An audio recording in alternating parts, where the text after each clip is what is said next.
नमस्कार. आपण बघत असाल राख झालेली आहे, काहीच शिल्लक उरलेलं नाहीये शिवाय राखेच्या. आणि आजचा विषयच हा आहे की आपल्या गावामध्ये, आपल्या महाराष्ट्रामध्ये आणि आपल्या देशामध्ये आत्महत्येचं प्रमाण हे खूप जास्त वाढलेलं आहे. आणि आज मला काही राजकीय बोलायचं नाहीये, ना कोणावर टीका टिप्पणी करायची आहे. आज मला फक्त याच मुद्द्यावर बोलायचं आहे, कारण या मुद्द्यावर आता विचार करण्याची गरज आलेली आहे मित्रांनो. भारतामध्ये प्रत्येक 42 मिनिटाला एक आत्महत्या होते आणि महाराष्ट्रामध्ये वर्षातून जवळपास 1400 आत्महत्या होत आहेत. आणि तेच प्रमाण आता देशातून, राज्यात आणि राज्यातून माझ्या गावात सुद्धा वाढलं आहे. मागच्या 5 वर्षाचा आलेख घेतो म्हटलं तर जवळपास 50हूनही अधिक आत्महत्या आमच्यासारख्या दिग्रजसारख्या एका छोट्या गावात झाल्या. तर आज या विषयावर बोलणं खूप गरजेचं झालेलं आहे. 2 हप्त्यापूर्वी रामनवमी झाली आणि रामनवमीमध्ये माझा एक मित्र मला भेटला, जुना मित्र होता, भरपूर वर्षांनी भेटला. आणि तो भेटला, मला गळ्याला गळा भेट झाली आमची. कसा आहेस, काय आहेस, हे सगळं बोलणं झालं. ते म्हणे मजेत आहे. मी म्हटलं काही असलं तर सांग वगैरे. तेही बोलला की काही दादा तुम्हालाही लागलं तर मला सांगा. आणि रामनवमी झाल्याच्या 4थ्या दिवसानंतरच अचानकपणे फेसबुक, इंस्टाग्रामवर माहिती वाचतो तर दिसते की त्याच मित्राने स्वतःला गळफास लावून आत्महत्या करून घेतली. तर त्यावेळी मन सुन्न होऊन जातं. आजची ही जे काही जनरेशन आलेली आहे, तुम्हाला सांगतो या जनरेशनला सध्या मनातून, विचारातून, सगळ्याच बाबतीतून स्ट्रॉंग होणं गरजेचं आहे. कारण आपली जुनी पिढी आपण बघत असेल, आपल्या आईवडिलांची, आपल्या आजोबाची येते, तर त्या काळात असे आत्महत्याचे प्रमाण खूप कमी होते. परंतु हे जे जेनझी म्हणू शकतो आपण जनरेशन, ही जे आलेली आहे, पहिला तर यांचं डिप्रेशनच, की काही झालं तर डिप्रेशनमध्ये लवकर जाणं. आणि हे त्यांची चुकी नाही आहे. हे जे सराउंडिंग्स आहे, हे वेदर आहे, आणि जे काही सिस्टीम आहे, पॉलिटिकल सिस्टीम असो, एज्युकेशन सिस्टीम असो, या सर्वांमुळं कसं आहे, स्टक झालेले आहे मुलं आजकालची. आणि हे रिलीज करणं खूप गरजेचं आहे. यांच्या मनात काय चालू आहे, वोकल व्हायला पाहिजे. कसं आहे, कुठला मुलगा गुमसुम दिसत आहे तुम्हाला, काहीतरी त्याच्या मनात चालू आहे, पण ते एक्सप्रेस नाही करू शकत आहे त्याच्या फिलिंग्स. तर असा कोणी तुमचा मित्र असेल, तुमचा नातेवाईक असेल, किंवा कोणी तुमच्या परिसरातला तुमचा शेजारी असो, तुमचं एक कर्तव्य आहे की जाऊन बस त्याच्या पाठीवर हात ठेवून किंवा एखादी गळा भेट घ्या त्याची आणि त्याला म्हणा की भावा, आर यू ओके ना, सगळं बरं चाललं की नाही तुझं. एवढं जरी म्हटलं ना तुम्ही, एक तर त्याच्या मनातला बांध फुटल, किंवा त्याला एक समाधान वाटेल की कोणीतरी माझ्यासाठी आहे. कारण कसं झालेलं आहे आजकालच्या या युगात, मेहनत जर 2 मुलं असेल, मेहनत तोही सारखी करत आहे, दोघही मुलं सारखी मेहनत करत, सारखा वेळ देऊन राहिला, परंतु एक मुलगा सिलेक्ट होऊन जातो कुठेतरी, चांगल्या कॉलेजला नंबर लागतो किंवा जॉब लागते त्याला, आणि त्याच्यासोबत त्याचा मित्र जो अभ्यास करणारा असतो, वेळ देणारा असतो तेवढाच, त्याचा कुठेतरी फेल्युअर येते, ते कुठेतरी लागत नाही. तर त्यामुळेही सुद्धा डिप्रेशन येते की बाबा मेहनत तर त्यानं केली, मी पण केली, तोच लागला, मी का नाही लागलो. तर कसं आहे, प्रत्येकाची बुद्धिमत्ता ही सुद्धा आपल्याला बघावं लागेल. आता आपण कॅपॅसिटीचं बघायला गेलो तर कसं आहे, आता कोणाची कॅपॅसिटी BAMS करण्याची असते, परंतु त्याच्या पालकाकडून, त्याच्या पॅरेंट्सकडून फोर्स असते त्याला की तू MBBS ट्राय कर. ठीक आहे, पालकाचं ते काम आहे की आपला मुलगा जर BAMS पेक्षा MBBS झाला तर बरं राहील, परंतु त्याची कॅपॅसिटीच नाही आहे. तर आपण त्याला जर जबरदस्ती करत असाल तर कुठेतरी तो प्रेशरमध्ये येतो. आणि हाही प्रकार सध्या आपल्या महाराष्ट्रामध्ये किंवा आपल्या गावात, देशात सगळीकडे सुरू आहे.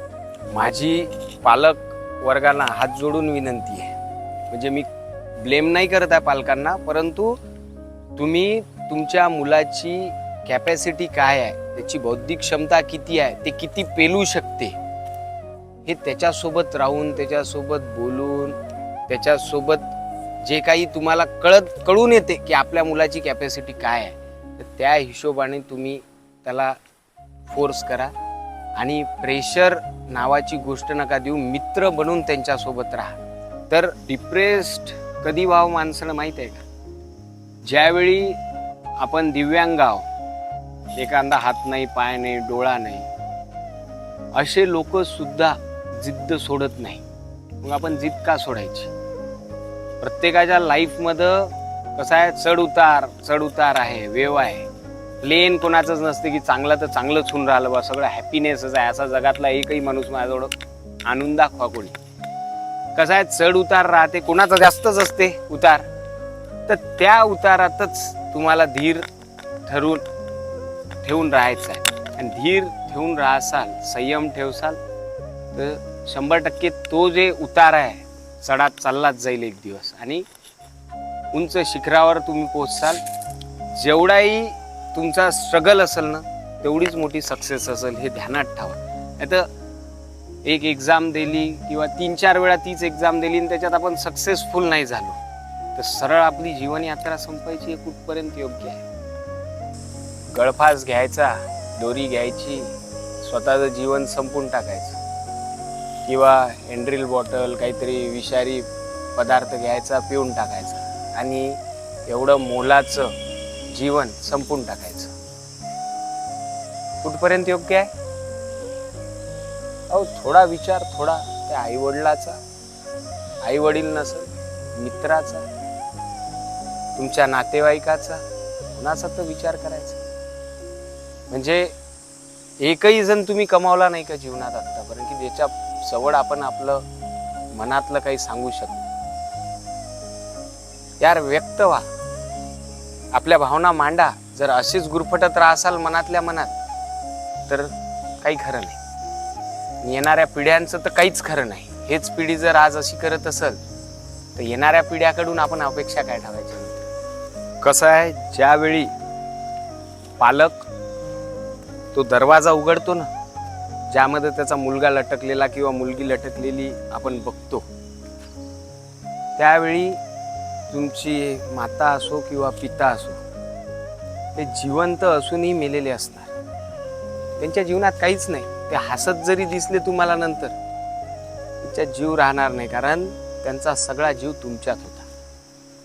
हे जे काही ते खटापीट करतायत, मेहनत करतायत, तुमच्याकडून अपेक्षाही करतायत, एका क्षणात त्यांचे स्वप्न भंग होऊन जातील आणि जिवंतपणे लाश बनून जाते. याचाही सुद्धा विचार करा. कुणाला आई नाही, कुणाला वडील नाही, कुणाची परिस्थिती नसते, तरी लोक संघर्ष करतात हो. आणि या महाराष्ट्राच्या मातीमध्ये एक वेगळी ऊर्जा आहे, कदाचित तेही फील करा.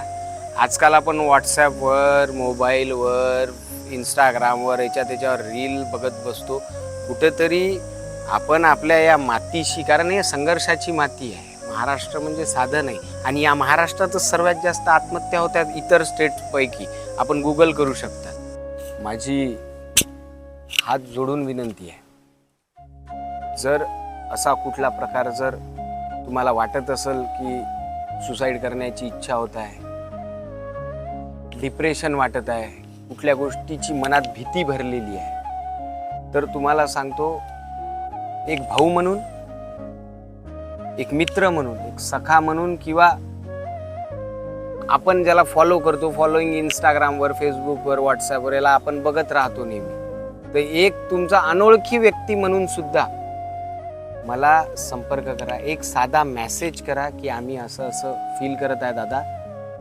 मग कुणी असो, मुलगा असो, मुलगी असो, की किंवा कोणी एजेड असो, माझ्याकडे एक टीम आहे आणि ते टीम नक्कीच तुमचं चांगलं मार्गदर्शन करतील. आणि मी गॅरंटी देतो तुम्हाला की हे जे काही निगेटिव्ह थॉट्स तुमच्या मनात आले ना, की आम्ही सुसाईड करू, हे करू, 100% चालले जाणार. एवढी गॅरंटी मी देतो. फक्त विश्वास करून बघा. धन्यवाद.